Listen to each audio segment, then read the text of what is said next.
Okey, Assalamualaikum. Kita datang lagi dalam episod soal jawab bersama Uncle ni. Okey, untuk merungkai masalah-masalah hibah di dalam perspektif seorang peguam syariah. Boleh Uncle perkenalkan diri? Assalamualaikum warahmatullahi wabarakatuh. Bismillahirrahmanirrahim. Alhamdulillahirrabbilalamin. Wassalatu wassalamu ala syafir amdil mursalin wa ala alihi wa sahbihi ajma'in. Rabbi yassir wa la tu'assir. Rabbi tamim wa bihair ya karim. Hai, Uncle Sufyan Ismail, merupakan peguam syar'i yang beramal di negeri Sabah. Okey, hari ini Uncle mau share ataupun mau maklum mengenai isu syariah tentang hibah. Okey. Okey, boleh bagi pengertian hibah secara ringkasnya untuk kami supaya kami senang lebih faham. Okey, hibah ni kalau kita mau faham lebih senang, dalam Melayu punya maksud adalah hadiah. Maksudnya pemberian daripada seseorang kepada seseorang. Jadi dia dipanggil hibah. Pemberian tu secara sukarela tanpa paksaan.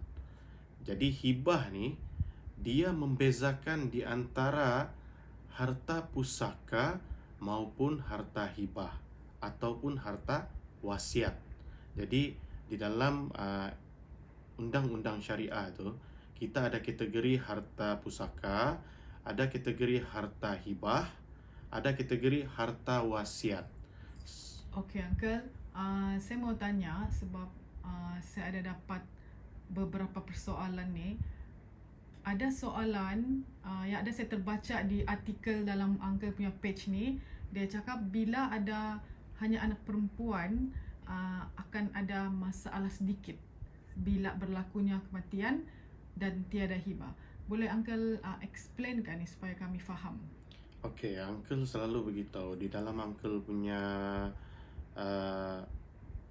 live, Uncle selalu beritahu ada 12 golongan yang perlu membuat ikatan hibah. Salah satu golongan yang paling tertekan kalau tidak buat ikatan hibah adalah mereka yang hanya mempunyai anak perempuan. Kenapa? Seperti mana yang kita tahu, orang yang hanya mempunyai anak perempuan, tiada anak lelaki, bermaksud waris yang berhak terhadap harta si suami maupun harta si isteri adalah adik-beradik mereka, selain daripada ibu dan bapa. So maksudnya di sini apabila berlaku kematian, harta yang ditinggalkan oleh si mati itu,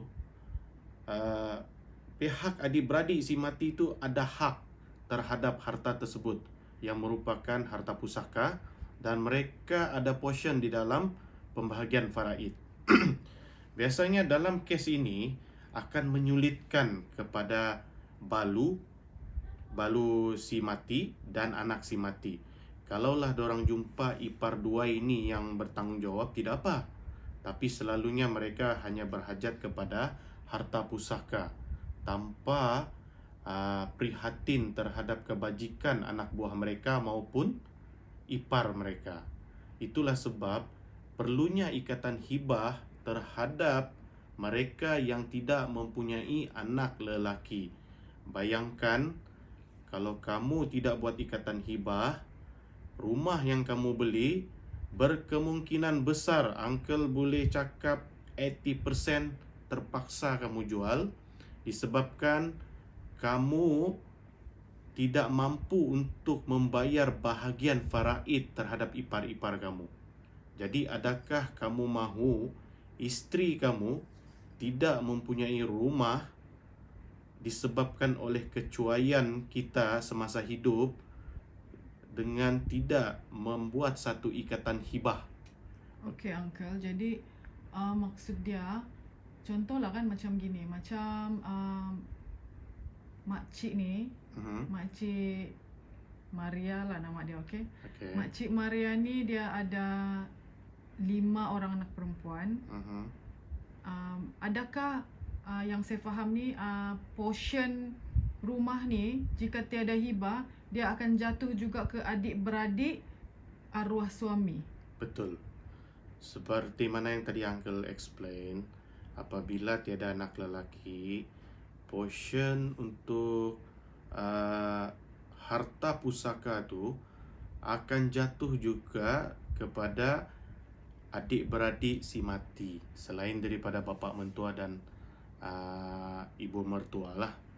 So adik-beradik tu adakah semua lelaki, adik-beradik arwah suami tu adakah semua lelaki atau semua perempuan ataupun hanya lelaki saja ada portion? Semua adik-beradik arwah akan dapat mengikut portion. Yang lelaki dapat 2 bahagian, yang perempuan dapat 1 bahagian. Jadi teruklah tu kan Uncle, kalau sudahlah rumah tu satu rumah saja direbut lagi oleh adik-beradik arwah suami, macam manalah si Makcik Maria dengan anak-anak dia punya nasib ni, macam manalah selalu tu. Okey. Uncle selalu dengar juga di mana si Balu tu terpaksa jual tu rumah. Okey, baru-baru ni Uncle pernah explain atau pernah cerita kamu satu case story di mana seorang doktor yang telah meninggal dunia, di mana isteri dia ni terpaksa tinggal gelandangan di bawah jambatan.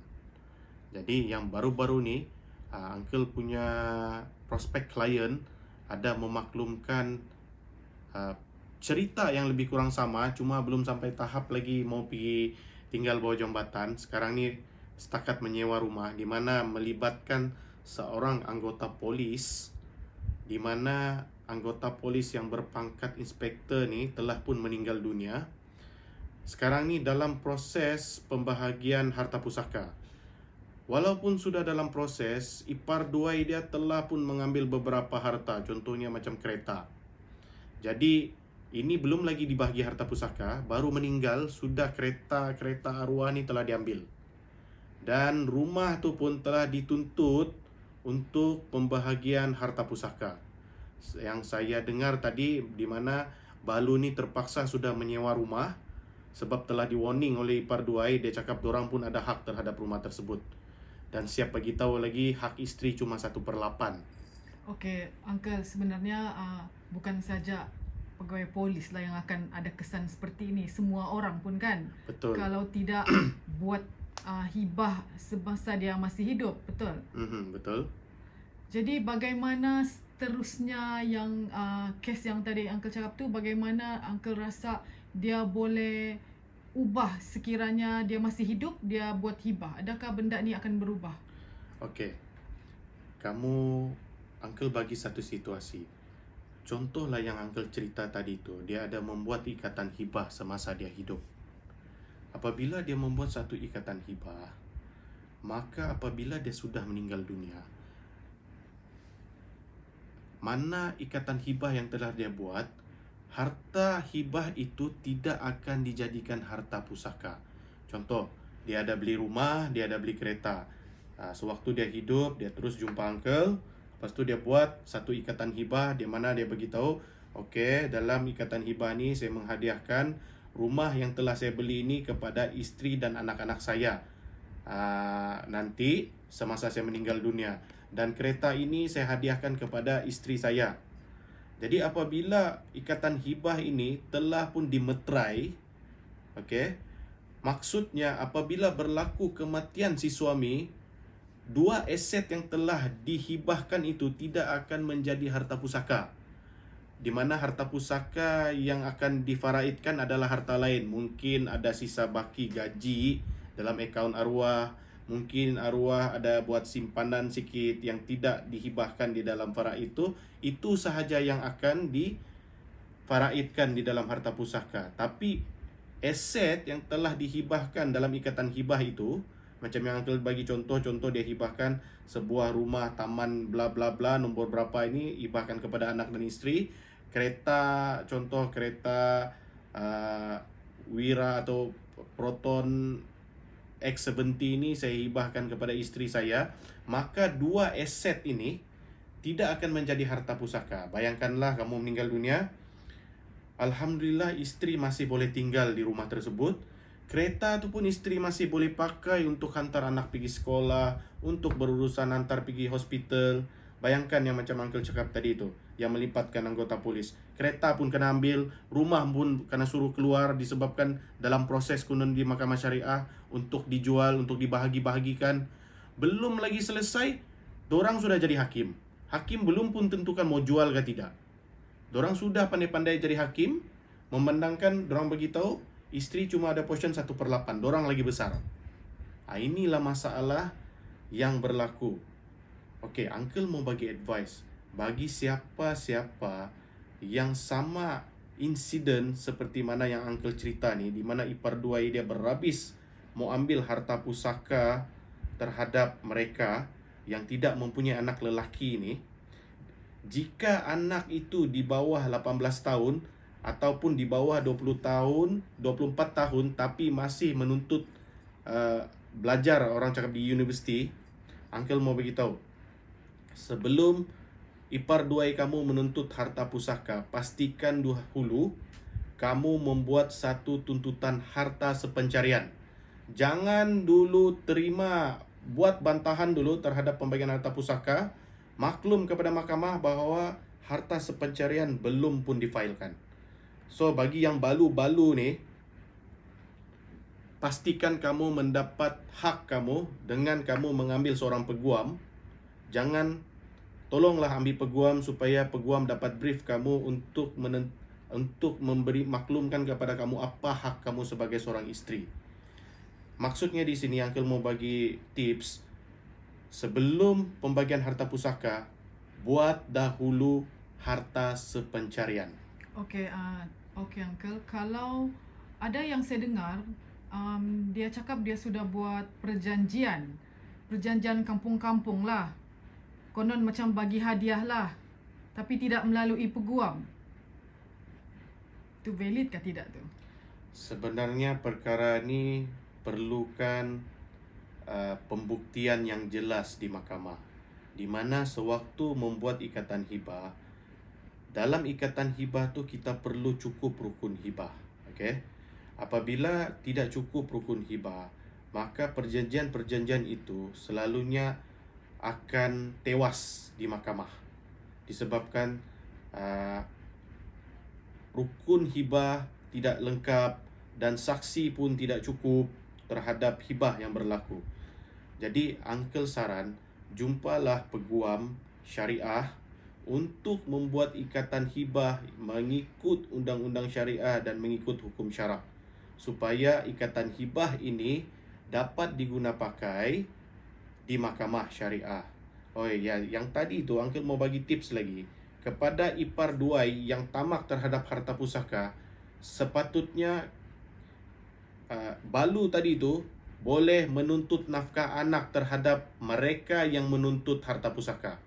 Pastikan kamu menuntut nafkah anak dan harta sepencarian. Bagi mereka yang memiliki harta faraid ataupun mereka yang ahli waris ipar dua itu, orang itulah yang berhak kamu tuntut nafkah anak. Jadi untuk yang keluarga tadi yang Uncle cakap tu terpaksa menyewa rumah tu, sebenarnya sewa rumah tu pun kamu boleh tuntut terhadap ipar duai kamu yang merupakan penerima faraid di dalam tuntutan nafkah anak. Okey? Harap itu kamu boleh ingat. Tapi kan Uncle, saya rasa macam yang Uncle cakap ni, tuntut harta pencarian lah, tuntut harta nafkah anak lah, semua ni, ini proses yang saya rasa lebih susah dan sukar banding kalau awal-awal sudah buat hibah. Betul. Sebab di dalam Islam telah memperuntukkan berbagai-bagai solusi ataupun cara bagi penyelesaian terhadap perkara-perkara harta pusaka ni. Salah satunya untuk mengatasi masalah harta pusaka ni adalah melalui ikatan hibah. Jadi banyak yang tidak prihatin terhadap betapa pentingnya ikatan hibah semasa hidup. Sebab apa? Keluarga yang kita tinggalkan tu, kita tidak tahu lagi nasib dorang ni macam mana. Ada kadang-kadang situasi semasa arwah suaminya hidup, keluarga suami ni sangat hormat dan menyayangi keluarga mereka ni. Tapi apabila keluarga suami ini sudah meninggal, keadaan itu agak berubah. Dan inilah yang akan merisaukan si mati selalunya. Okey Uncle, saya rasa sampai situ je hari ini kita punya sesi soal jawab ni. Saya rasa kita akan jumpa lagi untuk hot answer and question session. Okay? Okay. Assalamualaikum. Waalaikumsalam. Bye.